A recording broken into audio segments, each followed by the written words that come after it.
who has given us just the most high-tech tech setup that I've ever had in doing this hundreds of times. So, really awesome. So we're going to get started tonight, and if you at any point cannot hear the standard, just give a wave. If anyone is talking too fast at any point, give a wave, we'll slow it down. Chris has got a very high-tech video setup for us tonight, so if anyone didn't make it, I know I had a video issue last time we met, so we are not going to run into that same problem tonight. We will have the full-length video with a better angle. It's going to be like a movie. And we have other microphones up here so that at any point the board wants to talk, any members want to talk, any residents want to talk, we got plenty of mics for you tonight, and they're cordless, so we don't need to deal with that. So just to get us started today, I want to just say welcome, thank you for coming on a Wednesday night again, and the restrooms are right through these doors. The exit right here. Bonnie's going to greet people at the door with other members of the board. We were passing out the voting cards, and I think a little bit of a maybe miscommunication. If you live in a home with someone, a partner, or another person in your home, and you got more than one voting card, do you mind just bringing up one of those voting cards? It's one card per household. Sorry about that. And Pat will collect them in case anyone. So yeah, it's one vote per household, because if you have like 2 or 3 people in your home, we want to make sure everyone has the same voting power, the same one vote. The other thing I wanted to clear up before we get into the meat of today's meeting, you don't need to give anyone $1 yet. No dollars need to be collected. You can hold on to your dollars. We don't want to collect any dollars until we know if the park owner is going to accept your offer and you're going to be in contract. If he rejects the offer and this process ends, we don't want the board in a position where you have to run around returning everyone's dollars. In our experience, it's happened. It gets very contentious. We just want to avoid that. So hold on to your dollars. One vote per household tonight. If you join as a member and down the line you decide you don't want to be a member anymore, we can fix that. It's not like you're in it for life. And with that said, tonight we're going to talk about, just to maybe get into that, we're going to talk about the offer that's going to be put in probably by the end of this week or Monday, this coming Monday. We're going to talk about the pre-development costs. So if you get into contract and you're going through your due diligence, what are the costs that are going to come up in that process? Who's going to pay for them? Where does that money come from? We're going to talk about all that tonight. We're going to talk about the technical assistance agreement, which everyone received a copy of. That is an agreement between the Blueberry Fields Cooperative and the Cooperative Development Institute, which is the nonprofit that Pat and I work for. So we're going to present on that tonight, walk through the document. You're not going to be asked to agree to it, you're not going to be asked to sign it or vote on it or anything. We just want to present it tonight. And everyone can take a copy home or we printed 160 of them, so if you have a neighbor you want to give it to, take more than one. And finally, we're going to take what's called the empowerment vote, which is to put the offer in, to apply for the pre-development financing, authorizing the board basically to sign documents. We're going to talk about that. So those are the items for tonight. I keep clicking buttons. I don't think we'll go past 7:30 with the materials, but if people have questions, we might be a little bit past 7:30 with people's questions. I'm going to pause for questions after each section for questions or comments specific to that item that we just talked about. And then at the end of the meeting, any general comments, questions, thoughts that are coming up, we'll have time for all of them. Does that sound good to everyone? Okay. Jen, do you want to just speak a little bit and then whatever? Hello everyone. It's nice to see a nice big crowd here again tonight. For anyone that didn't come to the meeting last week, we did vote in our board, and we have 11 very capable and helpful folks that are willing to represent us. I just wanted to share with you a little bit of where we're at, what we did on Friday. We had a Zoom meeting with the board, with Nora and Pat and our new attorney who's representing us. It just speaks volumes that on a Friday afternoon, every one of our board members showed up to represent us. So just please thank him for that. And we will get some introductions later for those that haven't had the pleasure of meeting these folks. So on Friday afternoon in our Zoom meeting, we started off by discussing the attorney and looking at a document that he forwarded to us to propose what his services would be. So he is representing us from the purchase and sales agreement right through the end. And he's capped his price. He has a very competitive price, but he's capped his price so it won't go over $6,250. It sounds like a lot, but there's a lot of work ahead of us. So once we agreed that we would like to have this gentleman represent us, he came into the meeting with us, introduced himself, and then we started talking about the details of what's in the current purchase or the current offer from this other buyer, and how we could approach that and how we could make that suit our needs, and we have to basically limit it up with some extras and a few changes. So the key ideas are that the price came in at, as many know, $26,250,000. There were a couple of stipulations and things that the attorney wanted us to look at. One of them was I'm drawing a blank at the name for it,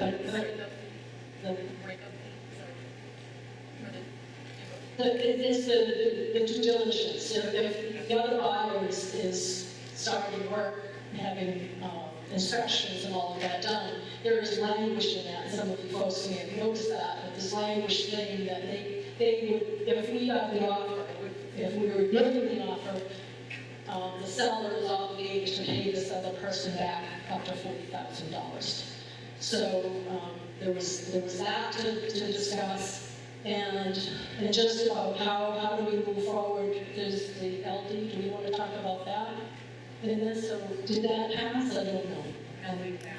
It didn't pass. All right, so that was going to be our silver bullet. Anyway. Do you want to just explain that?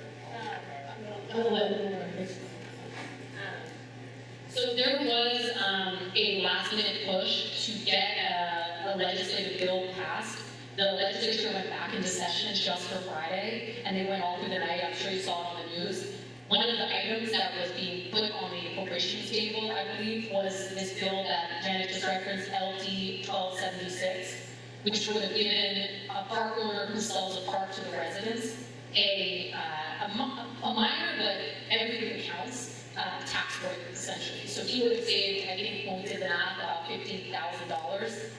If he sold to you versus having sold to a corporation. So the town, CEI, I believe, like residents, Representative Hartford, people were really like pushing for that down to the wire, but the governor didn't sign anything, and so it did not come to a meeting. But we were discussing that on Friday. We were crossing our fingers, basically.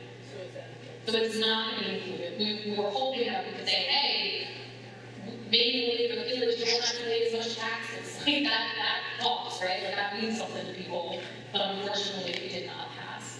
Do you have a question? Yeah. It was 1276. So it died in the legislature.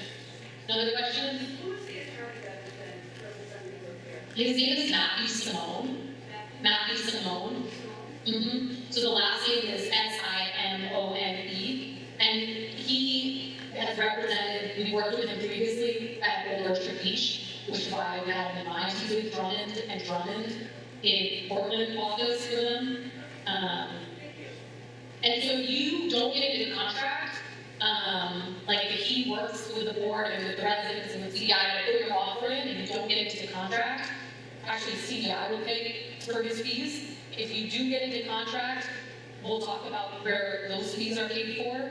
So if this doesn't work out, basically you're not going to pay him as a group of residents. We want to make sure that's really clear. We always want that to be the case, basically. But at the same time, if the seller is represented, which he is, we never want a resident group come into the table without representation, right? Anything else that the board wants to add, or do you want me to talk about the offer? I think the only reason I think the only reason that it didn't pass is because it's typically no new business. It was only supposed to be revisited items on the agenda, and Janet Mills didn't want to start a new precedent. So there's still the potential to get that tax break incentive for her, so, but we can't present it.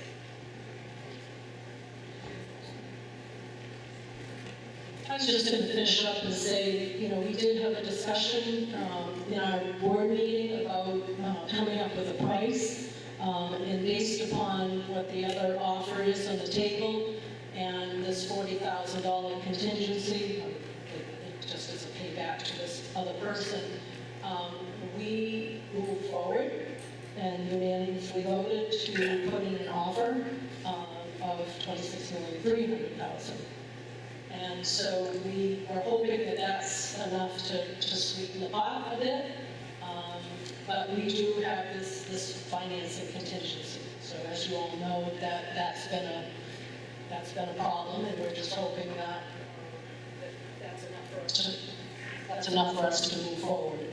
So we did vote on that. We voted to accept the proposal from this attorney, and that's pretty much what we did. And then we agreed to move forward and present to you. So, I'm always shocked by this. Yeah, so as Jen said, you'll see it under essentials of the offer. I wanted just to make sure everyone could walk away with something in writing. I need to see something. I'm not the auditory learner. I would just ask, feel free to take a copy of this for your neighbor if anyone didn't make it. I would just recommend you be a little bit cautious in this just going around everywhere, because this is kind of your hand, so to speak. You don't want to show too much of your hand to the park owner or his broker or his attorney at this stage of the game, basically. But I do want to make sure people understand what offer is being made. And as Matt kind of talked through on Friday, this is a starting offer, you know? They'll go in. Their obligation is to tell us if they reject it, why, or say, okay, I see this, I want to see this, and then we start the negotiating, basically. So this could change, and we will be back here talking about that in front of you all, essentially. The other parts that they'll put in with the same deposit, so the third-party contract has a deposit of $250,000. You are going to have in your offer like an earnest money deposit of $250,000. If you don't close on the transaction, that money will be refunded to where it came from, which we'll talk about a little bit later on. And if you do close on the purchase and buy, it would be applied to the purchase price. The third party, their contract, which everyone saw, said that they're going to take 45 days to do due diligence, and then another 45 days to wrap it up and buy, totaling 90 days. We already know that that's a little bit slowed down, because it also says that within 5 days of them signing that offer, all of you are going to get notice.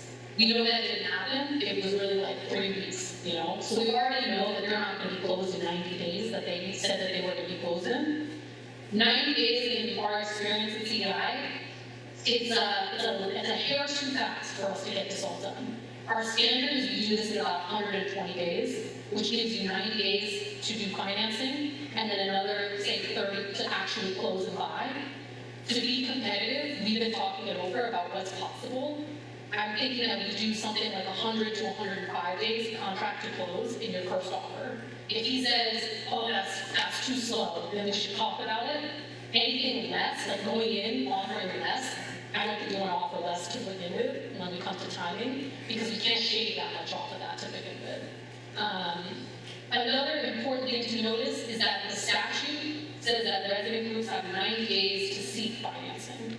This is an extremely important part of any opportunity to purchase law in any state. And it basically means that for 90 days after you sign a contract, if you do not find financing that is that you accept in your sole discretion, you can terminate the contract and be on your way. And you get the deposit back, and we basically act like this never happened. That's really important, because a lot of times these third parties, they will have already vetted a property before they put an offer in. Park owners take them more seriously, which isn't fair, but that's what we just see in this industry. So they give them more information than residents groups tend to get. So they'll say, here's my financial come look at my business. Let me sell, like, I think you're such a hot shot, let me sell this, basically. And then they'll put an offer in once they've already gotten all their stuff squared away, in our experience. Resident groups, you don't have that opportunity. You know, you didn't know about this sale until you got that notice. In your instance, you actually knew about it beforehand, you was talking to like reporters and running around talking about it, but generally, you don't know what the offer is until you get the certified letter. So it's really important that you have that time built in so that you can go get financing, and if it's not something that you like and you accept and you agree to as a group of residents, then you have an ability to pull out of the contract. So we are gonna have to put that in there, and we know that just because we know this, that's gonna be a sticking point, because the third-party buyer has no financing contingency. From their contract, as we saw, was like, we'll close on this thing, financing is no object to us. They have a escape hatch in case they find any infrastructure things that they don't like, which you'll also have, but they don't care about their financing, so they feel confident in that. But we need to put that in there, it's protection for your cooperative and for your you as residents. We would never advise a group to get into contract without financing contingency. Last thing is you'll be able to bring your vendors on site for the entire time of the contract. So all through the contract period, you can bring your engineer, your licensed environmental professional, any of your vendors on site so that you can inspect thoroughly the property. So that's the nuts and bolts of the offer that's going to be made. Any questions or comments on that? I got 2 mics. We're very much tonight.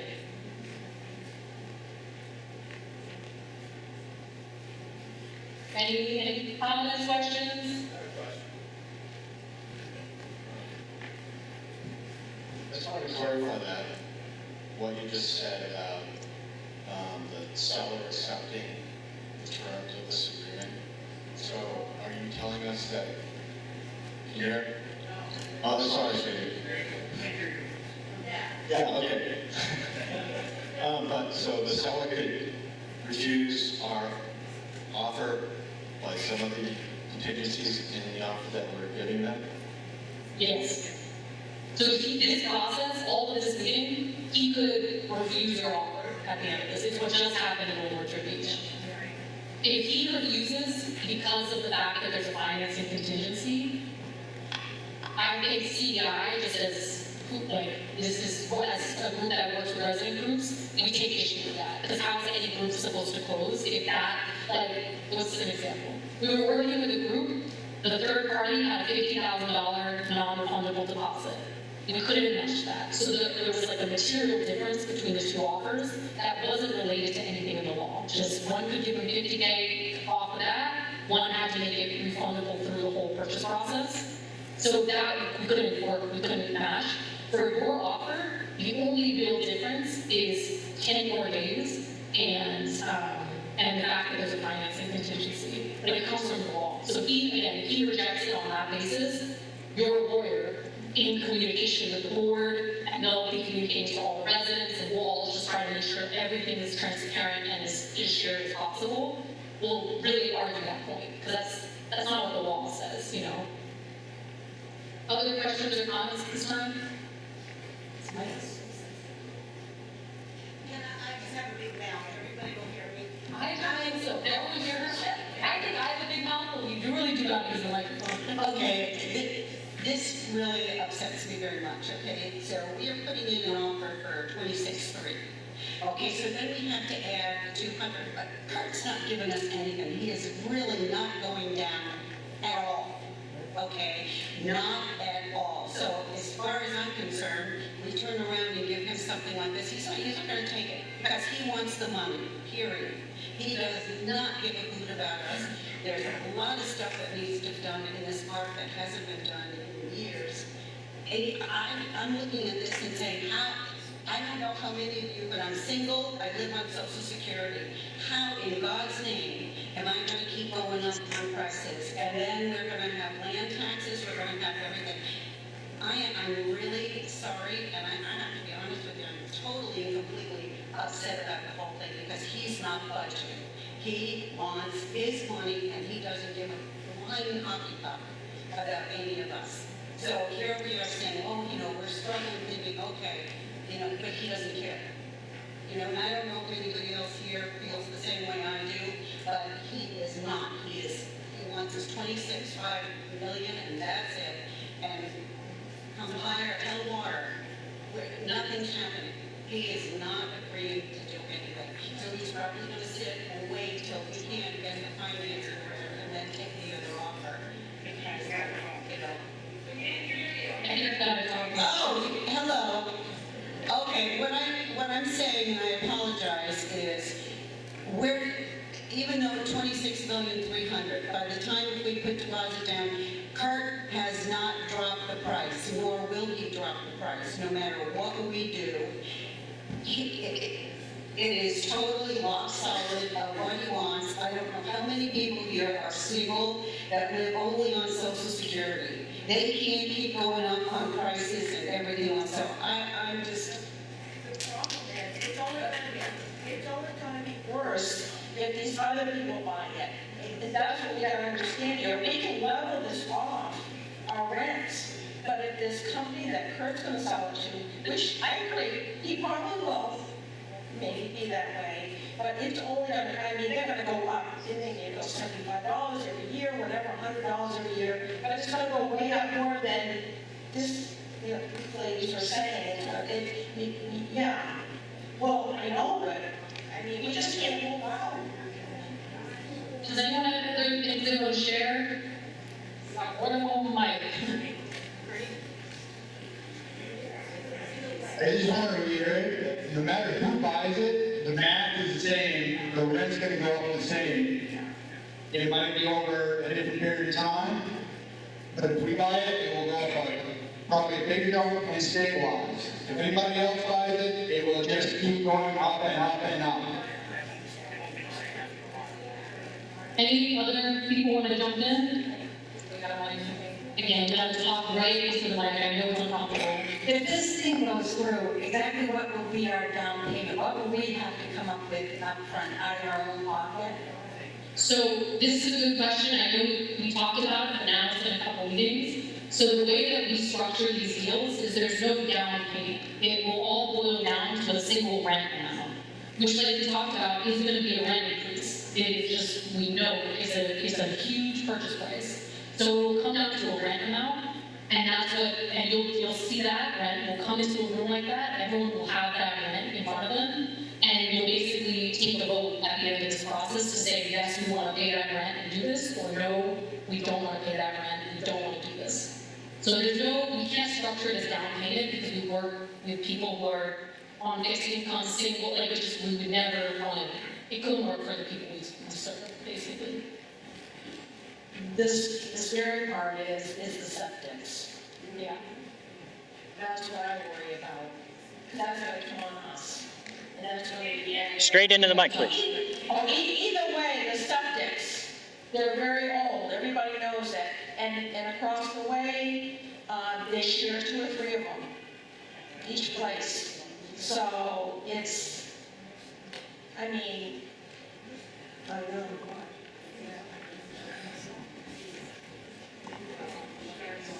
I mentioned in one of the earlier meetings, for anyone that didn't hear that, Scarponi's a couple of years ago approached the sewer commission and they got an estimate, and it was $4.4 million to upgrade the park to be on the town sewer.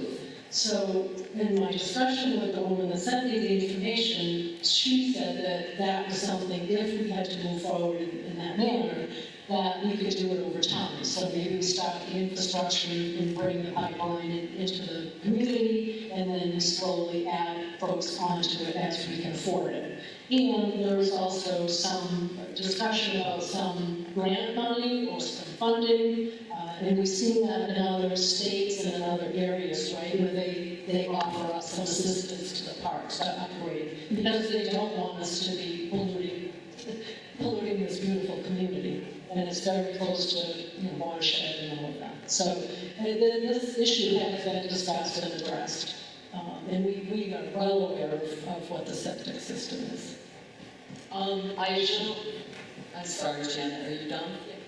Hi, for those that don't know, I'm Pat Butler. I'm the co-program director of New England Resident-Owned Communities. I also work as a technical advisor right here in Maine. I live in Maine, and I happen to serve Brunswick Bay up to about 6 months ago as their TA.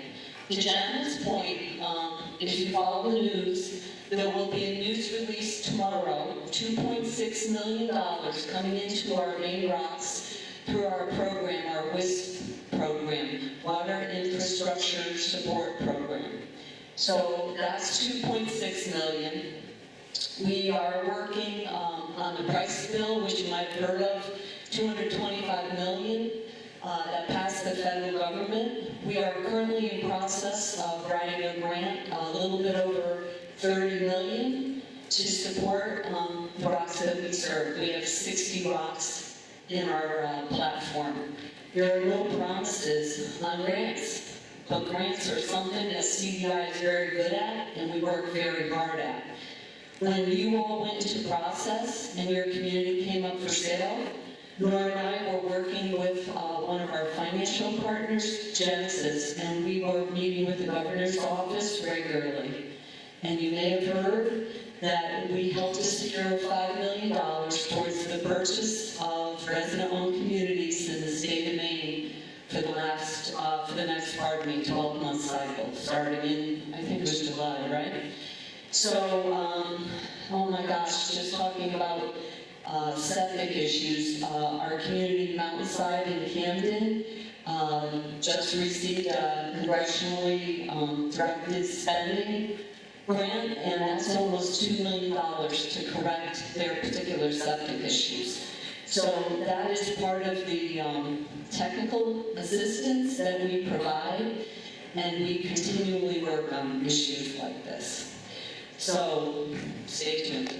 I want to just jump in with one other quick thing. If we're in charge of this, then we can be working towards these needs. If somebody else takes this over, we don't have any say in this process.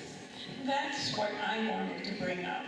We don't know if the new purchaser is going to allow us to continue to be a mobile home park. And regarding the sewer system, they're not going to do anything about the sewer system until they are forced to do something about it. And then they're just going to factor that price in getting paid by increasing our rent again.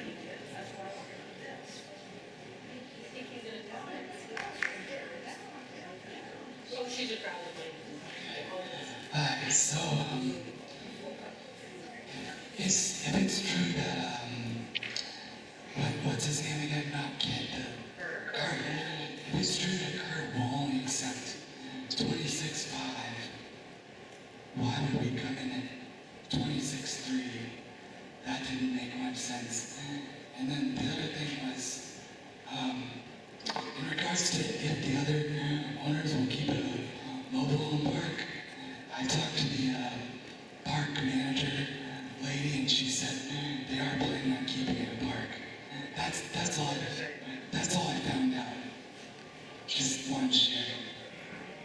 So the 26.5, so the third party offer is for 26.25, so that's what the third party is.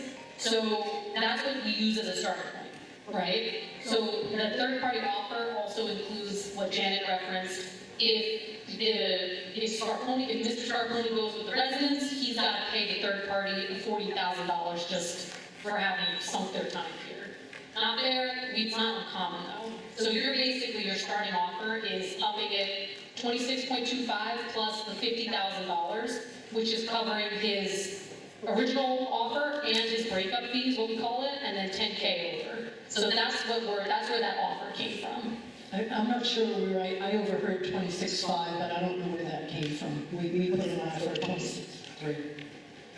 Other questions? I do want to, we'll have multiple intervals for questions tonight, so if you don't have a question right now, you'll have plenty of time to come up. Yeah, Nora, I just want to add something. When it comes to the estimate of the 26.25, and the fact that Kurt says that, he'll never go down, he doesn't want to go down, this is as low as he'll ever go. He started at $33 million. That was his first ask for the park. So he has already come down significantly, despite saying he never ever would. So just, cluing into the psychology of that. Okay, we have one more question from this gentleman right here, and then we're gonna go to the next item on the agenda. This may sound like a silly question, but has anybody talked to Kurt to find out what his feelings are, and if he even has an inkling that the park people are going to try to buy it, and if he's willing to talk to us? I'll answer this, but then I want to bring it down to Bonnie at the end as well. So Kurt does know that they're going to make an offer. As of this week, after the board voted to hire attorney Matt Simone, Matt wrote Kurt's and his lawyer and his broker and said, you can expect an offer from the residents. So he has been informed that it's coming. The town of Brunswick, they also met with Kurt and his broker. I think it was 2 weeks ago at this point. They brought, what's the guy's name? What's his name? You give it to them. He's a landowner around here, and he's also on the board of the Brunswick Economic Development Group. So they met with him and said, we basically were trying to build a sense of legacy, like multiple generations of local ownership. Why don't you keep the ownership local? They said they felt the meeting went well, but he basically said, let's see what you can do, which is not uncommon. He was not saying, let me give you a deal, I care about resident ownership. Our impression was he did not have any of that. He just said, let me see what your offer is, basically. But he's been informed by multiple parties, essentially, that this is coming, as of this week, basically. Does Janet or Bonnie want to say? Bonnie, I think I saw your hand up. He told me he's gonna go with the highest bidder. He doesn't care. He wants his money and he wants to leave. Can you say that one more time a little louder? I don't know if you heard it.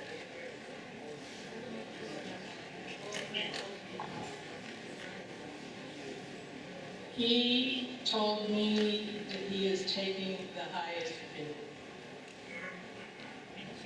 He wants to take his money and he wants out. Period. His heart isn't invested in this park or us. We cannot hear you. You gotta hold your Okay, can you hear me this way? Okay, he has told me he will take the highest bidder. So his heart isn't in the park and it isn't with us. He's just looking at the money. I thought he might have a soft spot because of what's happened to him and realize money isn't everything, but he doesn't. Another thing I want to bring up. The question is, if we don't go along with this,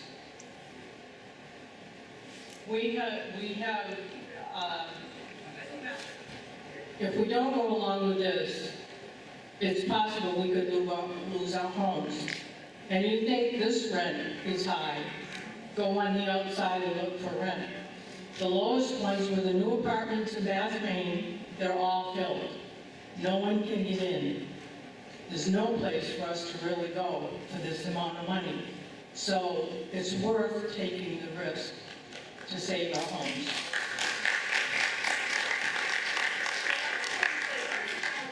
As I'm standing here, I'm gonna be out, right? I don't think people I don't think that anybody here can safely say that we're gonna lose our homes if we don't purchase the park.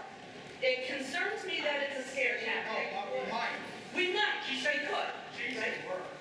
Huh? She didn't say the word. She said Well, I don't think we want to scare people, right? you should know. All right. Well, the rumor is, they'd love to put townhomes. We don't plan on rumors, right? We're about facts. Yeah. Right? So do you mind, I'm just gonna repeat what she said, just to make sure it got to the other side of the room. I think she was saying, like, there's concern about you saying that you're gonna lose your homes if you don't purchase the park. And just a concern, it could be a scare tactic, basically, and we wanna deal with facts, we don't wanna deal with scare tactics. I really agree, we don't wanna do scare tactics. I think that at the end of the day, and just to kind of pivot into the next point on the agenda, out of respect for everyone's time tonight, yeah, I just would say real quick, at the end of the day, you're taking a first step in this process. This process could end next week if he rejects the offer. This process could end in July if you discover there's too much septic work and you don't want to buy it. This process could end in August and you have bought your part. It will be a collective process the whole way through. People are going to have to be looped in, there's going to be big meetings, but it's going to come down to a personal decision that everyone's going to have to make for yourself about your own finances. And I really, every group we work with, we don't want people doing this out of just like a scare tactic, because they're scared of what the alternative is. We have to be realistic that a big corporation is probably just gonna raise your rent, if I had to guess, like that's probably what they're gonna do, but we don't know, you know? But at the same time, being resident owned, that's work.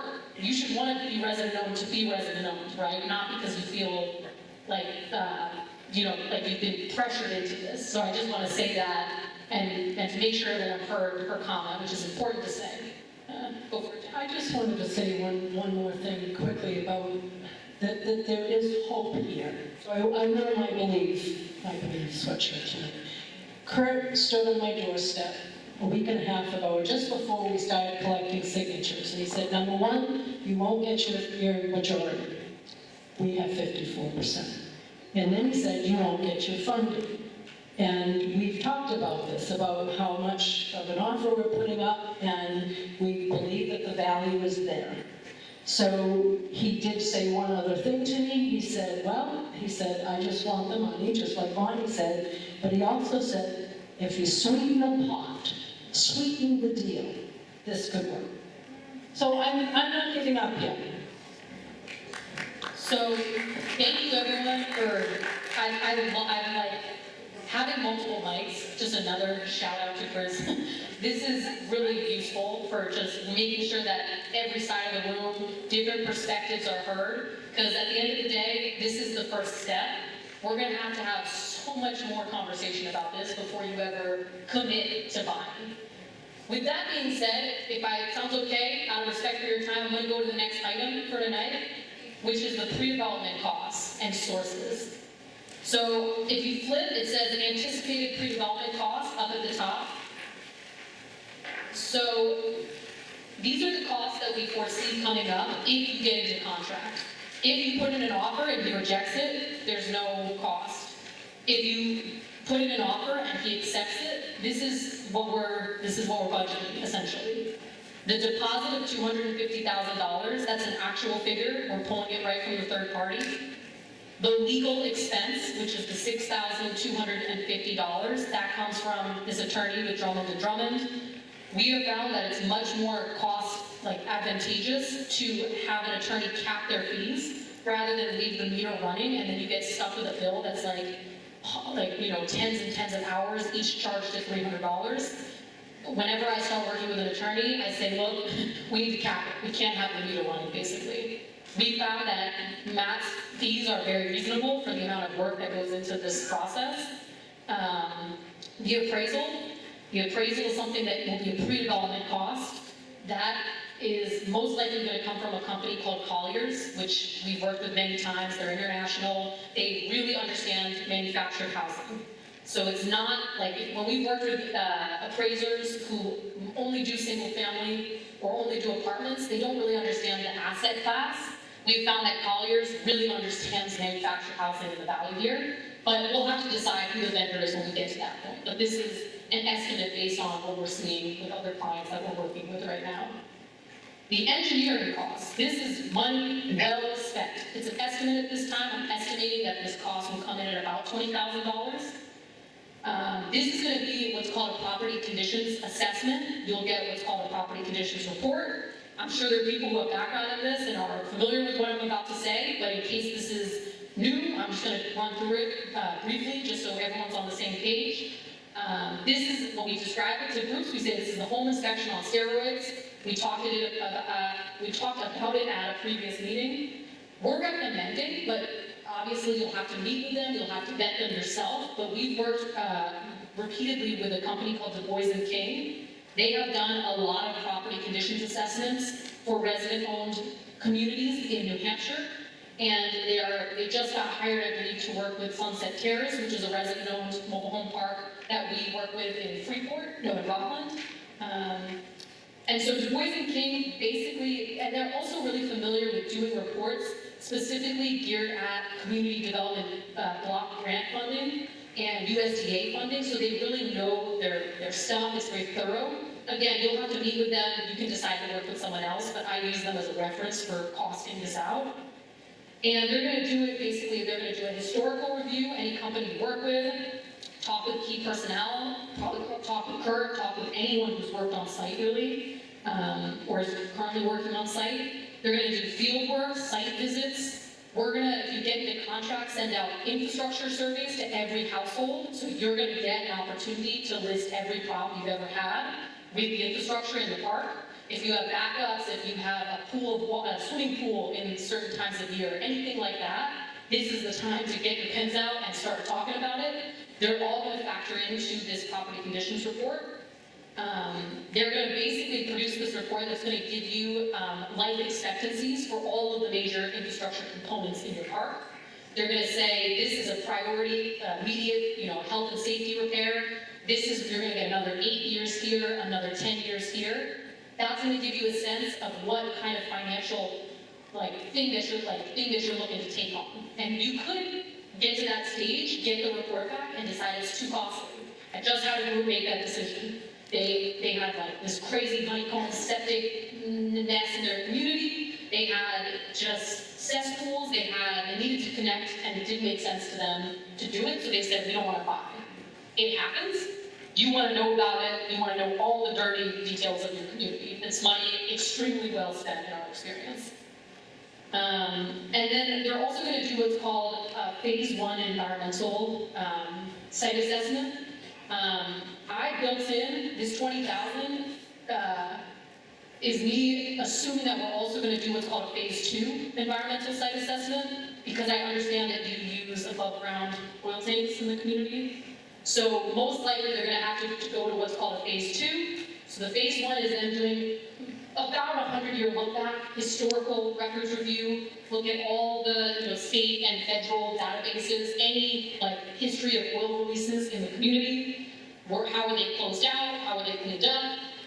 At phase 2, they'll come and do soil sampling, very shallow, 2-inch, very shallow soil sampling that they'll send to the lab. You'll get a lot of information. We kind of shorthand call that the dirt report. So we're going to really figure out what's going on there. And that's a requirement anytime we work with the community, mostly from the lenders. But also, you want to know about it. Because if you're going to have a crazy oil spill, you don't want to buy it, right? Probably. Or you at least want to be informed about it before you sign on the dotted line, right? So that's what the engineering and the environmental cost estimates are. Then you have the boundary survey, property lines, any easements, any encroachments. You want to make sure, again, this is probably familiar from other areas of people's lives, but just so everyone's on the same page, you want to make sure you're buying something that is clean, so we can get, clean title on it, title insurance on it. You want to make sure that all the homes that you're collecting rent on are actually on your land, if you buy it, not sticking out into someone else's land, which I've had before. And then we got to go talk to that property owner and figure out how we deal with that. If there's parts of a leach field on someone else's land, we just need to know all of that, right? So this is all the nuts and bolts of the commercial real estate part of this process. And then I built in a $5,000 just buffer so that if any of these other costs up front come in over, we have a little bit of wiggle room. So the short of this is there's a lot of money that you spend before you ever buy. There's a lot of money you spend up front to make sure that it's worth you buying it. It's money that this other company, whoever they are, probably spent something similar. It's money that any buyer would spend for home inspection on steroids. We don't want a resident group to be asked to make a decision with less information than any other buyer. It's not fair to you. You are a buyer like any other buyer. So that's why we believe this money needs to be spent. That being said, it's $331,000, so it's not cheap. Obviously, the vast majority of that is the deposit, but everything else isn't cheap either.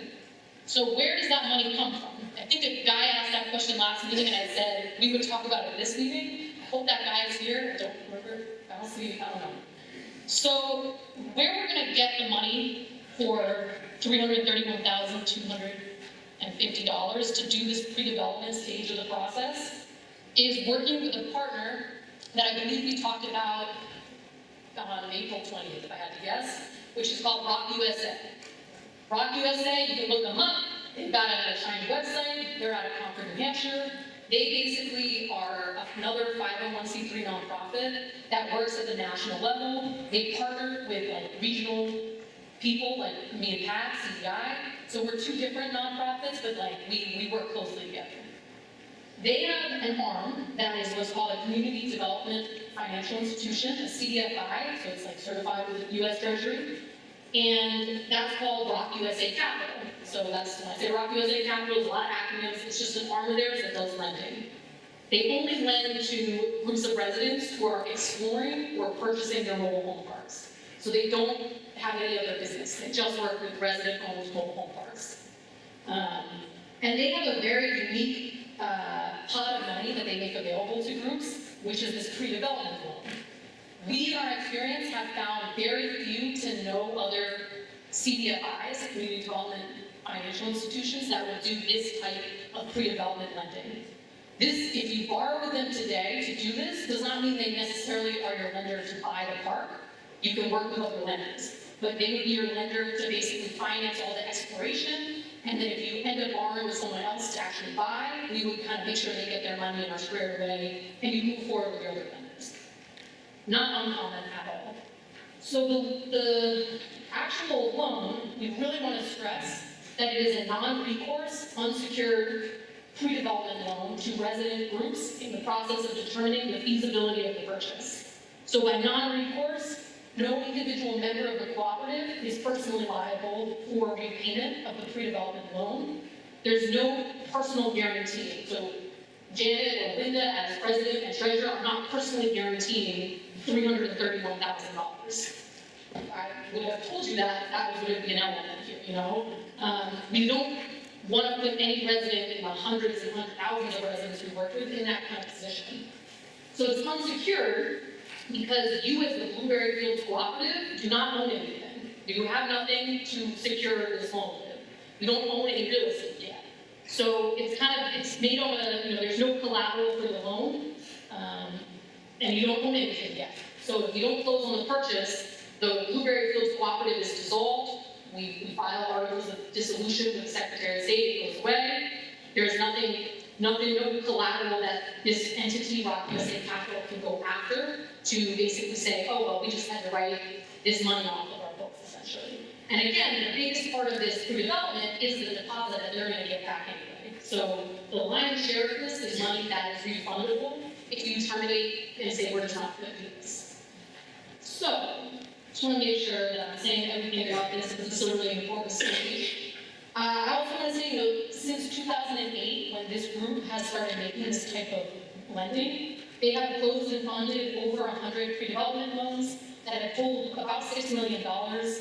Only a handful of these groups are groups that did not end up buying their parks. The vast majority of them are groups that actually did go through this feasibility and did buy their parks. I've worked with a couple of groups that went through it and it did make sense. Just had a group 2 weeks ago where they went through it, I think I just mentioned them. It did make sense for them to buy. Their pre-development loan was forgiven, we parted ways, they put a lot of time and effort into this, so they're disappointed, but they're not stuck with the bill at the end of this. That's a really important element of making this work for groups. So basically, Rock USA Capital says this is good business for us. Most of these loans close and turn into get paid off, or we become a permanent lender. And the times that they don't, it's like statistically, it wasn't a work, and we want to make sure that we are making this money available so residents can figure out if this makes sense to them. It is important, though, that if you accept this funding, if you apply for it and you get awarded it and you accept it, that you do a good faith effort through the purchase process. So what does that mean? You can't just get the money, go spend it on something else, get the money and not go through the purchase process, decide 2 weeks in, you're going to dissolve the board, we don't want to do this anymore, maybe we spend some money, we don't care what we're on, we're going away. They want to know that you go through this process. You pay for these engineering reports, you pay for these environmental, you look at them, you talk about them, openly, transparently. So they want to know that if they're spending this money, that you're actually going to like go through the purchase process if you get to that stage. And if you decide not to buy, it's an external thing. The value wasn't there, it doesn't appraise. The infrastructure was too bad, so the engineering report is ugly. That's independent stuff. If they're saying, look, you spent that money, you figured it out, it didn't make sense for you, it didn't make sense calling for an underwriter, because if the value isn't there in the appraisal, the value isn't there in the appraisal, and it's a forgivable loan for those circumstances, exactly. So, that's mainly what I wanted to say about this. If you end up not spending, if any of these reports come in under, you're not going to draw it. Essentially, it's not like line of credit. You get approval for it, they will basically pay the invoices for the vendors as they come in. The board will sign off, they'll say, we want to hire so-and-so in an open meeting, so-and-so comes and does the work, the so-and-so is paid by Rock USA Capital directly. That's kind of how it works. And if you don't use all this money, it's not like you're paying interest on the money you don't draw on. Any questions about this? This is a big one. I want to make sure that we have 4 mics tonight. Any questions or comments or thoughts on what I just covered?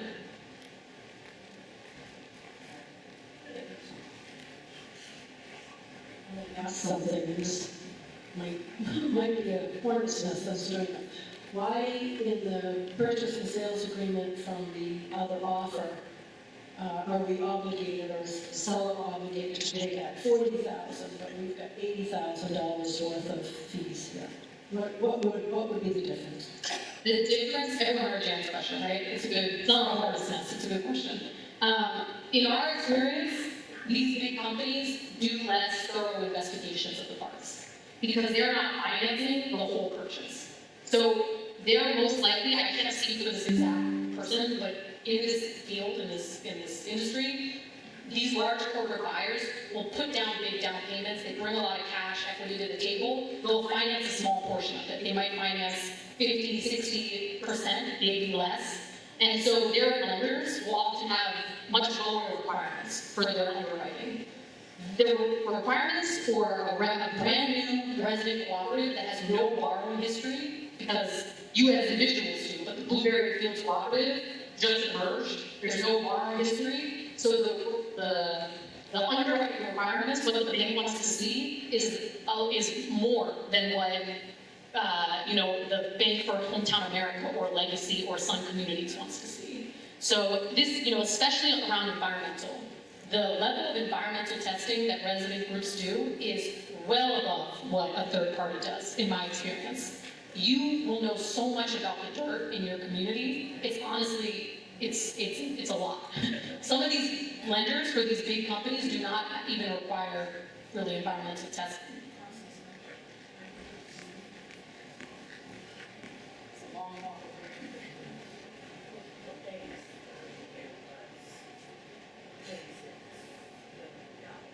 Okay, this is a good question. The question was, what banks are going to give you $26 million?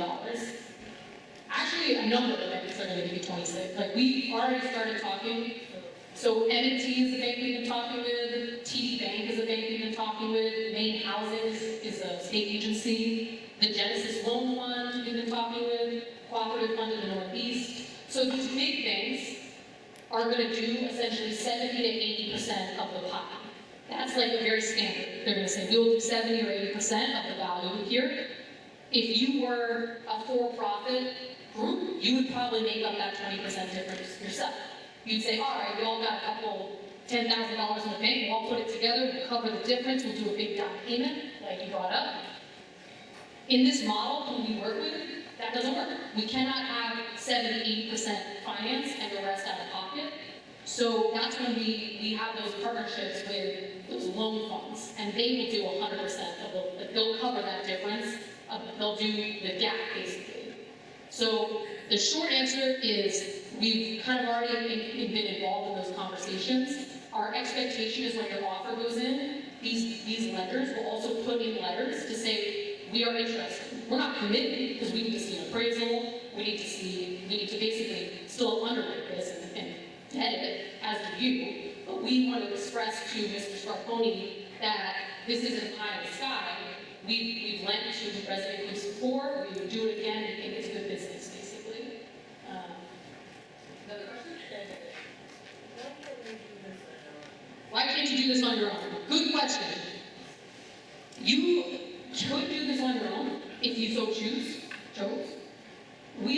some that groups will run into, they can only get financing for 70 to 80%, and the difference would need to come out of pocket. So it involves bigger down payments, basically.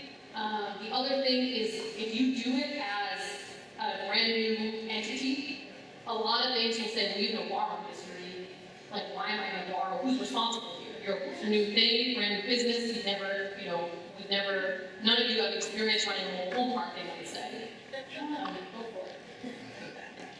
Why can't we put our homes up? Why can't you? Why can't you put your homes up as collateral? To start a new park.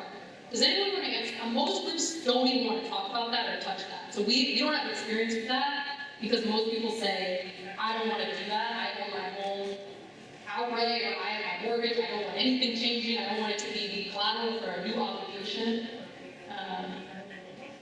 What'd you say? She doesn't want to pay $800 a month for rent. Yes. So you will need to decide if this makes sense for you, basically. So you would, yeah. So any comments on what she's sharing? I don't want to be hogging up. Basically, like these questions about who would lend to us, why can't we do this on our own? Can we put our homes up as collateral and start a new property? Basically, any thoughts on this? Please talk to the lady. Sorry. I just want to say. Good thing we have more mics. I just want to say, I think this is a wonderful opportunity that ROC and CEI have given to us. I mean, this is amazing. These nonprofit organizations that are here to help residents like us to own our own, have our own corporation. I think it's just an amazing opportunity. I thank you for what you're doing. And we can do this. I mean, there's no. We can look into all this and get this amazing, inspection on steroids. And if we decide not to do it, we're not losing a thing. I mean, that's just amazing. Thank you. And I do want to say that another reason is that a lot of times groups don't want to fund these pre-development costs out of their own pockets. So that's one of the things that we try to bring to the table. At the end of this, if it doesn't make sense for you to buy, I encourage you to vote not to buy. Like I said, it comes down to a personal decision. We'll if you get into contract, the board in an open meeting once a week will build this whole plan, and then they'll present it to you probably mid to late summer, and then you'll say yes or no. It comes down to just say yes or no. Does it make sense for you personally? Question over here, comment? Comment regarding why don't we buy it ourselves? 26.5 million divided by 275 homeowners is $96,000 and a change a piece. A third of that would be roughly $32,000 per homeowner. I don't have that in my back pocket, and my house is not worth that much in a bank appraisal to use it as collateral. So, and mine's a lot newer than many houses, so it's just not possible. Other questions or comments? Again, we need to hear everyone's opinion on this. I just have a question really about the contingency fee, the buffer contingency on your proposal. My question really is, how did you come up with that? It's less than 2% of the total cost. And secondly, have you ever had to go over that amount in a situation like this? That's a good question. So I built that in, this one's more sensitive, based on having already reached out to these vendors and just saying like, hey, can I just get like a word of mouth kind of sense of where you'd be at with these conditions? Septics, municipal water, this many common buildings, this kind of acreage. So the numbers are informed by kind of already just kind of soft launching it to vendors that we worked with previously. And we found that 5,000 does kind of cover, really if it's like they need to go and do another day of like soil sampling, or if another day of the engineering being on site. If it goes over, we can, you know, basically approach Rock USA Capital and say we need more money. I don't want to assume that at the gate, because I like to be optimistic, basically. But if this does go over, we can, the board would have to consider it, they'd have to take a vote, decide if we're gonna go, ask for more money essentially. So it wouldn't be a quick decision or an automatic decision, but we found that this kind of buffer, very rarely have I gone over. The instances that I have gone over, it's been environmental.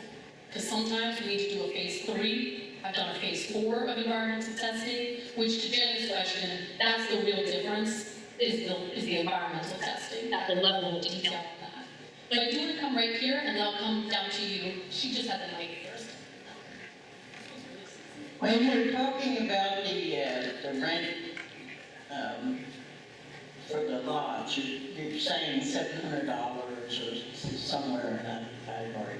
The way the structure is now, everybody has a different, some people have a deluxe lot, some people have a standard lot, and is it still going to be one set price, or, you know, people that have deluxe lots are going to pay more, or how does that work?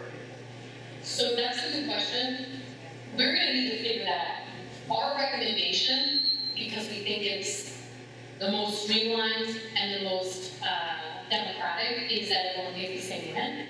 But your community is yours. So if you as residents and people who live at Lynn Haven feel strongly otherwise, we're going to listen to what you want to do here. We're going to help you set it up in a way that makes sense for you, basically. So of our 59 clients, we do not have any parks that we work with that have different rents based on deluxe lot or like the size of the lot or anything, or like a double wide or anything like that. But it's not uncommon in privately owned parks. Most times when those groups become resident-owned, the residents just say, this was kind of, we don't want to keep this going. We want to just bring everyone to the same point. Basically, I would say that we're at the first step was petitioning. The second step here, which is putting in an offer, seeing if we even have a deal. If we get to the third, fourth, fifth step and we're in contract, this is going to be the decisions that you're going to have to make. So I guess the short answer is it's up to you. And we'll help you structure it financially for how you want it to look in your community. Go for it. Everybody's looking at $331,000. I just want to remind everybody that $250,000, this is a wash. It's either rolled into our road if we buy the price, or it's just going to go away. So we're not talking about, we're not really talking about $330,000, we're talking about $80,000. Extra if we buy the place. In the law, not $330,000. We're always spending $250 no matter what, if we purchase. So we shouldn't probably worry about 300. We should probably focus on that more than the total amount of this number. Other thoughts? So I'm going to go to the next item, if that sounds okay. I might not have been far off in our time for tonight, which I've been wrong every time. So I'm going to go to the last item really, and then there'll be a voting stage of this, and then we'll just open it up for any questions, comments, thoughts. Yes, Lisa? I was just going to say something about the same people maybe I don't know. Okay, you want to do that then? Okay. And if anyone wants water, Barbara brought us water again, which is just awesome, right here. I'm sorry for squeaking. Okay, so we're going to do what's called the Technical Assistance Agreement. Okay, so it's the only other document that you got when we walked in tonight. It says Cooperative Development Institute at the top. Do people feel okay if I get into this document? Okay. So this document is the agreement that would be between the Cooperative Development Institute and Blueberry Fields Cooperative. I'm going to review it tonight, but I encourage you to take it home, read it, think about it, or if you feel like you do want to make a decision, the ball's kind of in your court. I'm actually going to mix things up, and I'm going to start at the back of the document. I'm going to start on page 6. We're going to go through 6, 7, and 8, and then we're going to go back to the start and go through it. I don't want to bore you to death or belabor the point, but this is a really important relationship. If you do decide to become resident-owned, and to become resident-owned in this model, in this network, working with these nonprofits, this is gonna be one of your biggest relationships for the lifetime of at least 10 years, you know?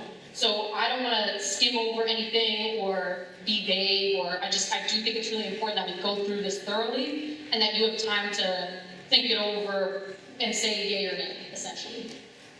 So when we say this model of resident ownership, what are we talking about? That's on page 6. So this kind of breaks down, if you ever wonder, what are they talking about when they say this model, this model, this model, this model? It's spelled out right here. This is as succinctly as we can put it. It's basically saying that affordability is the reason that this model exists. So there are some, what's called like high equity co-ops where everyone does put up $32,000. So they have this big buy-in share, and if someone sells and a new person moves in, they buy their home, and then they also pay $32,000. Some communities I've seen a $50,000 buy-in. A lot of the groups down in Florida, that's kind of how they structure it. Some of the ones in Texas as well. Some of the ones here in New England. It's a different type of resident ownership. So this form of resident ownership is all about the 3 keys of preserving the existence and the affordability of the community, building assets for you as homeowners, building strong communities and strong leaders. So with those goals in mind, what are some of the organizing concepts, principles? It has to be a membership organization that is for the benefit of you as residents. So we talked at the last meeting, by, for, and of the people. Only people who can benefit from Lynn Haven are people who live in Lynn Haven. Only people who can vote on a Lynn Haven decision are people who live in Lynn Haven. So that's really important to this, and it's different than some other ways mobile home parks that are resident-owned structure themselves. It has to have open membership, so you can't just say, oh, the people on this side of the street are members and the people on this side aren't. It has to be open to all. The voting has to be structured fairly, democratically. Any surplus that's run, it can't go just to the board. It has to be equally shared by all. And some of our clients do run surpluses. They've been resident-owned for 7, 8 years. They're running the surplus. They give it back as a rebate almost to the residents, but it has to go to everyone. It can't just be to like a small group of people.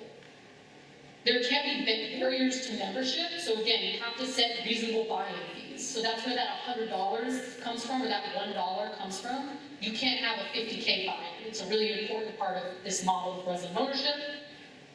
Number 3 is something we talked about last meeting, which is, and this is a big one that we want to be really clear about so people are informed about it before they ever agree to doing this. If you were to dissolve the Blueberry, if you buy the park and you dissolve Blueberry Fields Cooperative, you don't get to just cash out and go on your way. The idea is if you are working with these lenders who are all in it for affordable housing, some of these grants are tied with affordable housing. Our mission as a nonprofit is affordable housing, is preserving affordable housing. You can't cash out. The idea is you keep the housing, resident-owned, and if you were to dissolve, you have to give the money to charity, basically. That's a really important thing that I want to make sure everyone understands before any type of commitment on anything. And the idea is to stop the cycle of unknowns, basically, of one landlord and then the next landlord and then the next landlord. Number 4, you have to control your own membership admission processes, your own leases. You can't say, oh, we just want to hire so-and-so to do that. It has to be in your control. You have to take ownership of that. There can be no resale restriction on a home. So sometimes in other states, when we've tried to access state money, they've tried to say, well, homeowners can only sell their home for X price. You know it, we know it, that's not how this works. You sell your home to whomever you want for however much you want, however you want to do it. Leave it to a kid, sell it to someone, however, but you cannot have any resale restrictions in this model of resident ownership.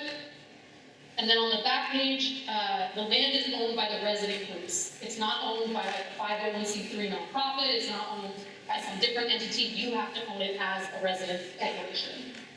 So that's the model. When we talk about the resident ownership model, that's it in a nutshell. On the back, now I'm on page 8.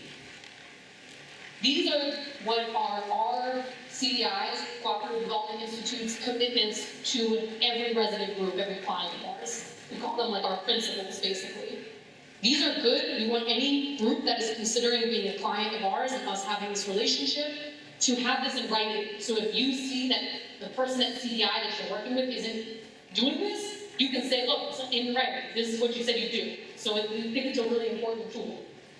The idea is that, trust is the root of all effective relationships. Information is shared openly. So we're not doing like secret meetings with certain households or streets or anything like that. Number two, this is one of mine that I think is really important. My favorites, we help groups develop options. We are not in the business of imposing our choices. So if you decide to buy your community somehow differently, that's your choice. If you decide to hire this vendor and not that vendor, that's your choice. We're never going to tell you. I've had groups do things that I would totally not have done, and I say it. I'm like, hey, I don't think you should do that. And they do it anyway, and that's their choice. That's an important part of this. Because I don't live in Lynn Haven, Pat doesn't live in Lynn Haven. I know it sounds obvious, but we want to really stress that. Number three, we are about helping you develop a democratic framework. So if some groups of ours have had boards, not this board, want to suspend elections, just be the board forever, not have elections. That's not how we want to, we can't work with that group. We have to have groups that are operating with some degree of participation from the residents, some type of election. Otherwise, we're back into just there being a landlord, right? And that's not what this is about. Number four, we help train on how to hire and manage basically third-party vendors. Number five, we understand that the directors have in a resident-owned community, have a fiduciary duty to the residents, and we want to support and help them exercise and maintain that fiduciary duty, because they would be directors of a corporation that owns a $26 million asset. I have never been a director of a corporation that owns a $26 million asset. Help groups do it, it's just a different role. So we need to respect that role and help with that role. And any resident at any point, the idea is you would be on the board as well. So we need that cycle and that level of support and trust and information going around. Number six, we do not support groups that are going to discriminate on any of these protected classes. So if you're trying to pass a membership policy that says this protected class of people can't live in our community, we can't work with that group. Number seven, the best long-term interest of the resident group, we have a role as a trainer, but we also have a role as a loan servicer. That's an important part of our component with any of the lenders that are going to be involved in your financing. So we need to just be open and honest about that and disclose that if they're ever in conflict. Number eight, we got to help you understand your governing documents. We help you develop them. We got to help you understand them and train on them. Number nine is kind of our mission statement. The respect and destigmatization of manufactured housing and the people who live in it is vital to the success of resident-owned communities. That's a big part of what we do. So that's the why, the how and the why, basically. Thank you for bearing with me. I'm now going to go to the start of the document. We're doing good on time. I appreciate everyone coming and listening to me talk about a contract on Wednesday night. So at the top, if you were ever asking, if you decide to become resident-owned and you decide to hire CEI in this decade, essentially, and you're asking, what does CEI do? And pull this out. Make sure that this is handy at all times, because this is it in a nutshell. So this is basically saying the co-op is considering an opportunity to purchase a community where the members live and recognizes that technical assistance and training are essential to its success. So you're basically saying we want to work with CEI, we think that technical assistance is going to help us succeed as a business. Really importantly, and you'll see later in the document, underlined and bolded, this contract is contingent on you actually buying the community. If you do not purchase the community, this contract is immediately null and void and does not have any continuing effect. So again, if you go through this and you don't buy, there's no fee, there's no continuing obligation in either direction, which is really important. So it talks about we share a purpose to aid people living in manufactured housing communities so they can purchase their communities. If you decide against organizing with any part of the model, we can't work with that client. So if you decide to charge $50K buy-in fees or to not hold elections or anything like that, that's not our mission, that's not our lane, basically. We say, we wish you the best of luck. We kind of not be able to work with you. So starting at the bottom where it says A, technical assistance and training, that's where I'm gonna kind of get into. So this goes through what we do, what the cost is, and what your commitment to us as a nonprofit would be. So CDI, and I think we talked about this probably at the end of February. We work with businesses as well, but most of our nonprofit is just focused on mobile home parks. We have a staff that does technical assistance for resident-owned communities. It's about 12, 13 people. That's a background of social work, community development, like cooperative development, for-profit side and nonprofit side. We also have an arm that is focused on just water and wastewater infrastructure. That is, like, as you said, that's the #1 problems in any of our clients. So we've got to be able to help people with their democracy and their functioning of their community. It takes sometimes the form of mediation. It takes sometimes the form of crisis management. It takes sometimes, it's a lot of being in the field and being really on hand in direct service with groups. And then the water, wastewater side is really helping you access grants, writing those grants, helping you access those grants. Like Pat shared, we just had a win that was publicized today, $2.6 million, that CDI wrote those grants and got that money for the resident-owned communities here in Maine so that they can do this leaving infrastructure work to their water systems. So those are the two main focus areas. It kind of breaks down into a pre-you buy it stage and a post-you buy it stage. So I'm the pre-you buy it person. You're gonna see me until the point that you buy, and I won't say you'll never see me again, but then you'll see a new face. I do what's like essentially the sprinting part of this, helping groups get through the purchase. It's an intensive part of this. It is basically all the logistics, hundreds of hours on our side, and a lot of hours, to be honest, on the board side, just to be upfront. And everyone kind of engaging throughout if you get into contract. And then we hit the second bucket. You've bought it, now what? Which is the marathon. That's the, now we just need to run this big business together forever. And you need people to support you on both sides of this. So, starting at A, this runs through what we do pre-purchase. In a nutshell, it looks like community education and training, the financial analysis that goes into all of this, preparation and support with seller negotiations. We help you secure counsel, we have recommendations, we've vetted a lot of attorneys to get to some good ones that we bring to the table.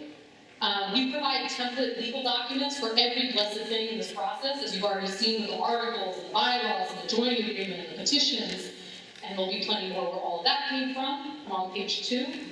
We are going to help you if you choose to work with us, and if you get into contract, build a community management plan for how you're actually going to manage your business day to day. We're going to help you develop policies for all of that. We need everything in writing so it doesn't just come from the top of someone's head and then they move out and then no one knows what we were doing. We are going to help make financial proposals for a variety of lenders. That is one of our biggest things that we do pre-purchase. We bring the lenders to the table. Obviously, it's transparent. You have a say. You are deciding at the end of the day, and you weigh in at every stage. But we have done this for 30 years at CEI, and we've done it, for 15 just focused on mobile homes, and we've worked, I think, over $250 million worth of transactions. So we basically go to these lenders and say, we've done $250 million of transactions. We bring a history in this, and groups, lenders will respond to that in our experience. You're going to solicit a number of lending options, though, and you decide who you want to borrow with. So while we bring kind of our process, you bring the decision. That's very important to this. We're going to help you get all the coordination around the engineer to do this home inspection on steroids. There's a lot of resident outreach and surveying that we do through this process so people stay engaged. And we help you with the organizational development, building all of your, because you're going to step into being a landlord, and that's a heavily regulated, might not feel that way with some landlords, but you're subject to fair housing. You've got to make sure you develop these policies that are legal. You're subject to a lot of things that we got to support our groups staying up on, because it is time consuming, and we want this to feel like something that people can do and not it become your full-time job. Janet is president. This shouldn't be her full-time job being president of the board. No one would want to be president.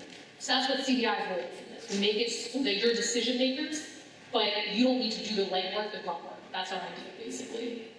unless you want to. In that case, we could talk about that. But, all right, then post-purchase. So you bought it, now what? Then it's just a marathon forever, running your business, and we support with that. We come to your board meetings, we help you build your management plan, oversee your business, we help you with the governance of the business operation. You see a lot of this. We do a lot of training. We'll do like a summer meetup with all 10 of our clients in Maine, and we'll just do trainings. We bring in like speakers. We really try to make it feel like this is like an ongoing organizing and educational component to this, where you're plugged in with like all the other groups that have done this. Some people fly to like different parts of the country to meet with other resident groups. We support that. The goal is that you feel like you're part of a movement of over 300 other parks that have done this. You'll see that this does not include project management for infrastructure projects. That would be something in a different proposal if you wanted to do that. So we'll help you do the grant, we'll do all that for an infrastructure project, but like CBI under this contract would not be on site managing the project. We could help you do that separately, we just want to be upfront about that. Item B, again, I appreciate everyone bearing with me, this is not the most exciting part of this, but it's important, is the access to the loans that I just talked about. So we will assist a cooperative in accessing pre-development funding, which is what we talked about just before. And then at the top of page 3, we will help you access secure purchase money to actually buy the park if you get to that stage. We recommend, we're going to support you considering the widest array of lenders so that you get the best possible financing. So we're not going to say, oh, we don't work with that lender because we just feel that. Like it's not, we're not in the business of imposing our opinions. We're just going to help you, cast a wide net, essentially. And then we get onto the fee. This is the big part. I think we would have talked about this in February, but it's now been 2 months. So we need to have it in writing and more specific to this deal. So CEI is fee for service. We're a nonprofit, so we don't run a profit, but we do charge for our work through this process. Other sides of our business are grant funded by a variety of grant makers, including the USDA, small business, but this side of the mobile home side is fee for service, essentially.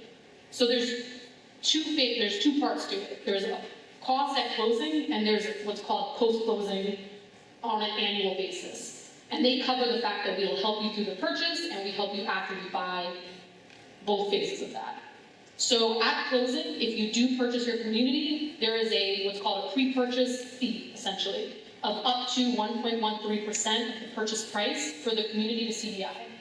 That would be approximately $297,000. And that would be part of the purchase budget. That would be one of the costs. Purchase price, pre-development costs, borrowing to do your infrastructure work if you need to, the CDI costs, legal costs. You would have a stack of all the costs associated with financing your purchase, and it would come down to an amount, and that's what you would borrow. The value has to be there. If it doesn't appraise, you can't do any of this. I want to stress that. So if it doesn't appraise, and if you don't have that value there to borrow against, you really can't purchase, you can't just go forward. But this is on the assumption that the value is there. After that, on an annual basis, the co-op will pay a monthly cost that comes to about $11.70 a door. And that is for all the ongoing day-to-day, month-to-month support that CEI offers for communities. So that's that. The rest of the document is what you would agree to in working with CEI. And just to hit on that, you would invite every resident homeowner to join the cooperative. You would ensure that the membership process is accessible. Number 4, or page 4, you would basically operate democratically with open meetings. You would participate in training. So a lot of what we do after groups buy is like big trainings that we do. A training on managing your vendors, a training on parliamentary procedure, a training on fair housing law, a training on any training you want to see. We're in the business of adult education, really. We have staff that is like experts in that, and they'll do those trainings for the membership. We do those local with different clients, so obviously here, but maybe you want to do a training with some of the other resident-owned parks in Maine, and you get that off the ground and you host that. So the idea is that you would want to participate rather than us having to drag in. The theme is if we have to force any group to do anything, it's probably not a good relationship. we really want groups to want to do the training part of this, to want to work with CEI. We also basically do a lot of financial, like every month you would send us your financials, we would be a set of eyes for your sake and also for the lender's sake. So part of the reason these lenders will lend 100% of the value is because they know that you would have third-party technical assistance in place so that there's basically an institutional anchor for all the turnover that might happen over 10 years. And you have a group that is specialized in this type of accounting, this type of financial, and accounting, essentially, so that there's just a different set of eyes and doesn't all fall to Linda, treasurer, or any treasurer in the future. So we would, the CEI would hereby indemnify the co-op, and the co-op would indemnify CEI, so we hold each other harmless, except in the case of gross negligence, fraud, or willful misconduct of CEI. And the major thing I want to point out on the last page, page 5, again, is that this contract is contingent on you buying. If you do not purchase your community, if it does not work out for you financially, and people don't want to pay the rent, the value's not there, the infrastructure is not what you want it to be, this is null and void, there's no fee, there's no ongoing relationship. I want to stress that. We do not charge if this does not work out for you, because it didn't work out, and we didn't do our job. You've heard from me enough. Please ask questions or comments. We've got 4 mics. I lost one too. I have one.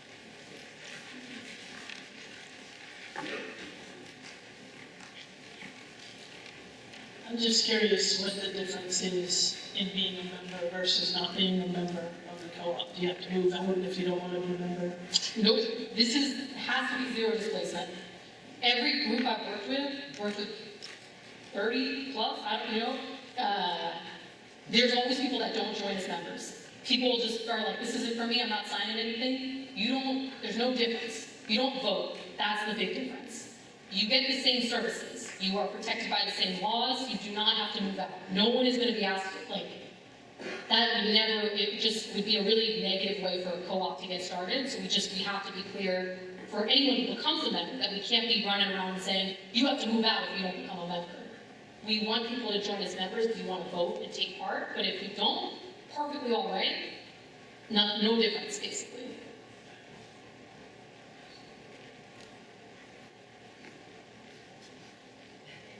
There's no way there's no comments about this.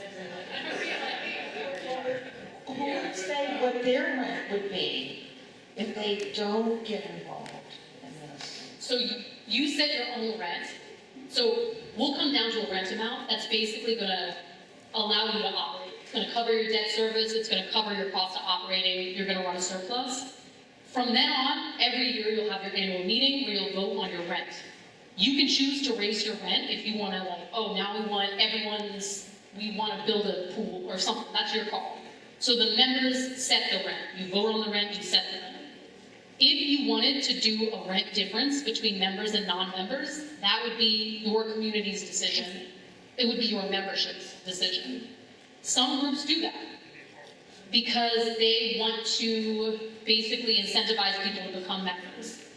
In my experience at this stage of the game, with a rent increase like the one that you would be considering, I would maybe caution against talking about a rent differential. It would in my experience, it gets really contentious very quickly for understandable reasons.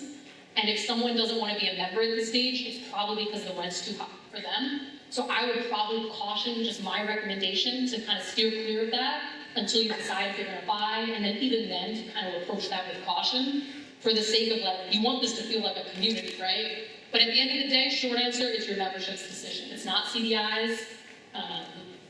And that's backed up by the state law. So the state of Maine's statutory, in a co-op, in a resident-owned community, the members have that power.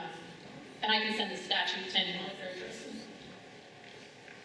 If you don't become a member, and it could be because of your age, I can't see myself living, to the end of this, this involvement. And I don't see myself becoming a member because of my age. And I don't think that should be held against me in any way, shape, or form, and I hope it won't be. want to go to Kristen and Janet? Yeah, me again behind the camera. I just wanted to speak to that point. For those of us that don't see ourselves staying in the park for the full time it will take for the mortgage to be paid off, or those that just don't expect to be around that long, it still has value to begin the process. It will still increase the value of your property being part of this cooperative organization. Like say, are we expecting this to be paid off in 10 or 30 years, was it? 30 years, okay. So say you get 20 years into this and you gotta sell. Your property is more valuable now than it was 20 years ago because now whoever you're selling it to knows they only have to go for 10 years and then their rates come down. So you will be selling the potential for a future lower rate in your rent. I just wanted to say that, no matter what your age, do you want a voice in how we run this place? And that's the benefit of being a member and having a vote, is that you can attend these meetings and you can say, I'm in agreement with how you're doing things. Or, you approach your board members and say, this is a problem and how can we address this? So that's my input on that. I understand that, but at my age, I just want to be left alone. I want to live the rest of my years, without worrying about money, finances, and things like that. I'm living very nicely right now, and I'm very happy right now. That's an option too. You don't have, as she said, you don't have to sign up for this. The thing is, Melanie, if we don't buy our own park, Kurt is going to sell it to this other corporation, and I think the rents are going to go up, like on the old base and stuff. I think they're going to really rise, and that's my fear. I mean, my husband and I, let's say $800. That is a huge jump for us in rent, what we're paying now. But I just know that it's going to be even worse than that if he sells it to this big corporation, because they're going to look at all the other rents around town in Brunswick and what they're getting. They're not paying $500 on the old base. They're paying $1,700, $2,000 a month. And our rent is probably going to go up to that, way up. That's my biggest fear. I don't like $800 either. But I like it a lot better than $1,500, $1,700, $2,000 because I already paid for my mobile home years ago. I've been almost 30 years. And I started out a very low rent, and it's gone up and up and up and up. And it's still not bad. But if this corporation buys it, that's my big fear.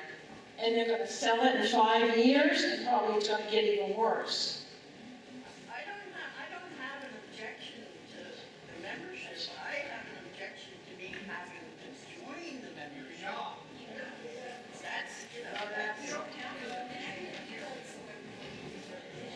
Yeah, I didn't have any objection to, people being members and whatever. My thing is, do I have to be a member?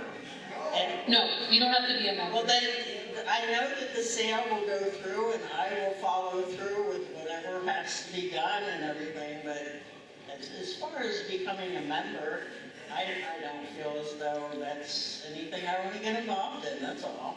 Well, you can leave that up to us. We'll take good care of it. Thank you. I have one after.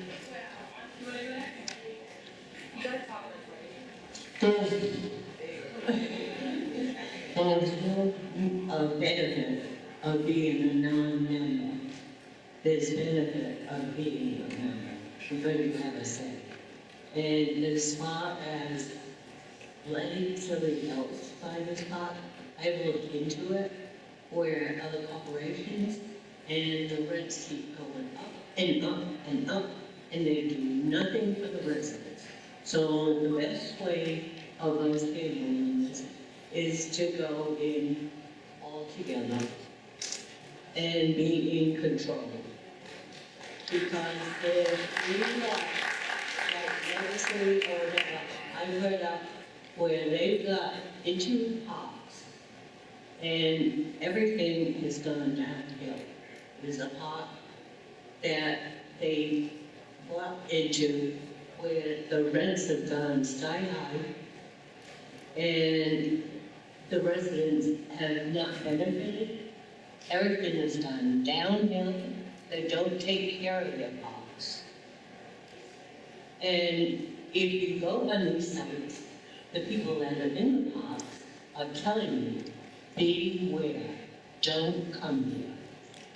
You'll regret it.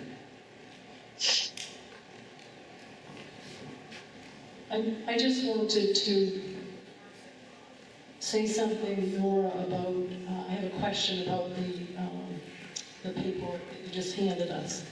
So the roughly $300,000 that comes in up front, how is that added on to our 26.3?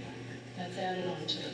Okay. Is there anything else that's added on to the 26.3 other than that?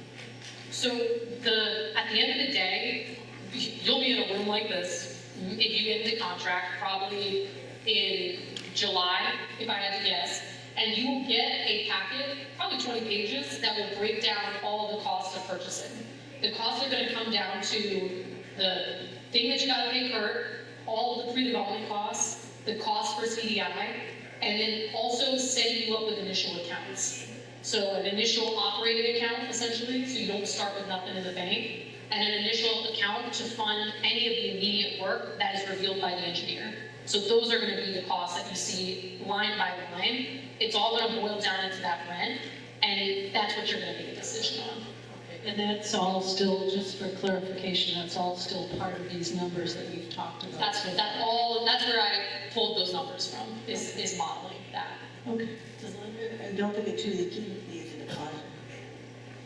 I think you're talking about the CPI.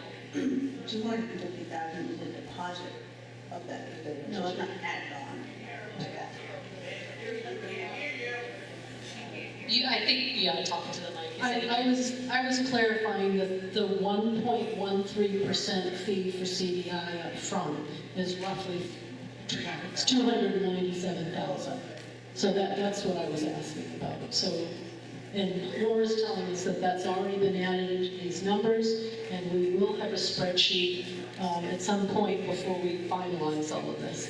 I did have another comment on that, and I'm not trying to use a scare tactic or anything like that, but my fear is not, I mean, of course, the increasing rent can go up and up, we have no control over that, but my bigger fear is that it's gonna end up like it is down on the landing, where you have these multi-story condominiums coming in, and they just say, you gotta get out. So that's more what I'm thinking along the lines of, we want control of this. So I'm gonna come to Susan, right, get your hand up. I do wanna, someone wrote something for Pat that she shared with me. Are we taking a vote tonight? I see people are leaving, understandable. It's the middle of the week. We've been meeting for a while. We're getting a let's go. So we're gonna go to Susan, and then the vote we're taking tonight is the empowerment resolution. Those are the items that you're gonna vote on. It's the last thing on this page here. And if people feel ready to vote on the CDI agreement, we can vote on that as well. If you don't want to vote on that tonight, we can do that at a future meeting. So we're going to go to Susan for a last comment. We're going to take a vote, and then anyone who wants to hang around and ask more questions, feel free to. But I do want to, out of respect for people's time tonight, go for it. Okay, I'm not sure if I'm saying this right. Right now, we pay property tax in the mobile home living, right? Yes. Okay. If we buy the park, we'll have to start paying what it's sitting on, right? So that's a cost that is currently something you are paying through your rent to Kurt. So that's going to be handled the same way. Do we know what that is? That's when I said that 700s figure at that meeting, that was based factoring in what he's paying still being the case. So when I said that rent amount, I looked at what he was paying. It's about 85 and then another, it's a little over $100,000. I factor that in to what your rent. And that's everything. That's everything. He's not gonna be giving us. Yeah, so that excludes that. So I looked at, yeah, I only looked at what would be moving with the sale, and it comes to about $107,000. And I factored that in when I was looking at what your rent would be. That's how I got that figure. So you'd still pay you basically be set up the way it's set up now, where the land, the property tax on like the land is gonna be paid out by the rent, and you'd still pay your home, for your home. I just want to reiterate what Linda said, because during one of the meetings, it was brought up about zoning. I tell you, that town person knows nothing. I made 4 phone calls before I could get anybody to tell me what we zone. We're in a zone, and unless they change it, I'm gonna change my mind and go for it here. In 2 years, they can give us notices for every one of us out here. That's what the zoning law says. And that's the zoning law that you gave us, and I had it checked. It's like Linda said, they can come in and say, come on, and do anything they want. Do we feel, I do just want to wrap up, if that's, I mean, does that sound okay? Do you mind if we take our vote? We're gonna have, we'll have more meetings, so there'll be more time for this conversation. People feel ready for a vote? A lot of yes. Do people just shout out, do you, yes or no, want to vote on the CEI agreement tonight? No, okay. So let's just do the empowerment vote. So that's the items at the bottom of the page. It says empowerment vote. So what you're voting on is to submit an offer for the purchase of the community and enter into a purchase and sale agreement if he accepts, subject to final member approval. So again, we got to come back in a room once we see all the due diligence and everything, you see the rent, and you take another vote. To request and accept forgivable pre-development for the amount of $331,000, $250, at an interest rate of 6% to be repaid at the transfer of the community to the Blueberry Fields Cooperative from the proceeds of the purchase money loans. To request, negotiate, and accept permanent financing from lenders, subject to the approval of the members. All amounts will be borrowed by the Blueberry Fields Cooperative without member liability. To sign with a minimum of 2 signatures, all agreements, notes, and contracts. And to designate the president, vice president, and treasurer as the signers. To adopt resolutions that might be required by lenders moving forward, and to spend the pre-development money on all of the due diligence stuff we talked about. So, if you are a yes vote on the empowerment resolution, could the board, for the sake of Miranda taking the notes, can someone make this motion on the empowerment resolution and then second it, and then we'll go for a hands up? Okay, so Melissa made it, Ernie seconded it. Janet, do you want to call it for the vote? Just say, tell them we get yeas. We have yeas for the vote? Everybody for it? So I voted for this. And now, need a pattern count.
Okay, so it's 74 yes.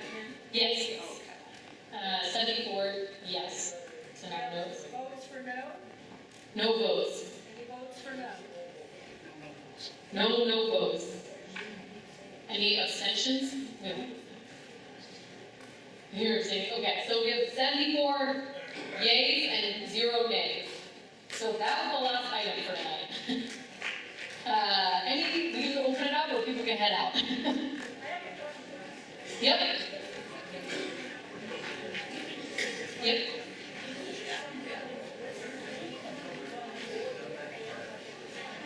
So the request was for the board, if they could get names and positions.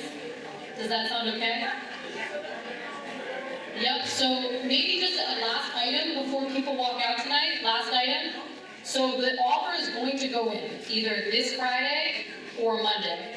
We're gonna wait. He's not gonna respond on these for a week, I guess. The board and CEI we will get the information out about what his responses, and then we will publicize the meetings. If honestly, regardless of the steps, we need to communicate that. And in the interim, it sounds like sure, the name and positions get out, we'll know what this is.